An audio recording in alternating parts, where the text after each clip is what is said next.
पन्ना हिलता रहा। जंगल फिर से शांत हो गया था, लेकिन हवा में अब भी कुछ था, कुछ जो कहता था, तुम अभी सिर्फ शुरुआत तक पहुंचे हो।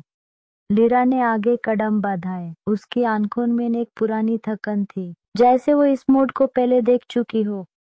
लीरा ने कहा, गुमान का शहर, जहां खुद से मिलना सबसे बड़ा धोखा होता है। वो एक पुराने धुंध से भरे फाटक तक आए। दरवाजा ना ताला में था, ना ताले के बिना, बस लिखा था, सोच कार खोलो या सोच में खो जाओ। आरव ने दरवाजा छुआ और दरवाजा खुल गया, लेकिन हर किसी के लिए अलग शहर था। नन्हू ने देखा एक शहर जहां सब जानवर बोलते थे, लेकिन उसकी आवाज सुनाई नहीं देती थी। चिटकी ने देखा एक शहर जहां हर सोच पर रंग बदलते दिखाई देते थे, और आरव ने देखा एक शहर जहां सब कुछ उसके लिखने से बदल जाता था। उन्होंने देखा एक गली गुमान, जहां लोग तो लेकिन सब अपने शहर छुपाए हुए। एक आदमी आया। उसने कहा, यहाँ सब कुछ सच लगता है जब तक तुम उसे परखते नहीं। आरव ने उससे पूछा, और अगर परखने की हिम्मत ना हो?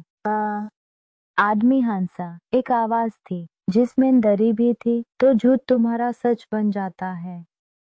हाँ। चिटकी एक छोटी सी दुकान के अंदर गई, जहां एक आईना था।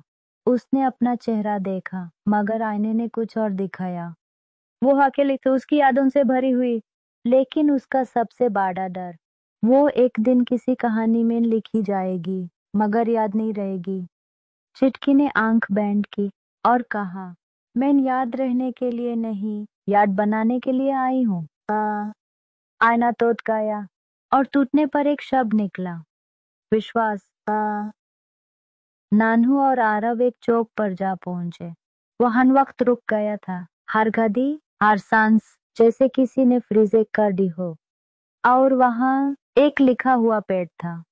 पेड़ पर लिखा था, जो वक्त में जीता है वो गुमान में रहता है, जो वक्त के पारे देखता है वो कहानी बन जाता है। आरव ने लॉस्ट बुक निकाली और लिखा, वक्त को रोको मत, उसे महसूस करो।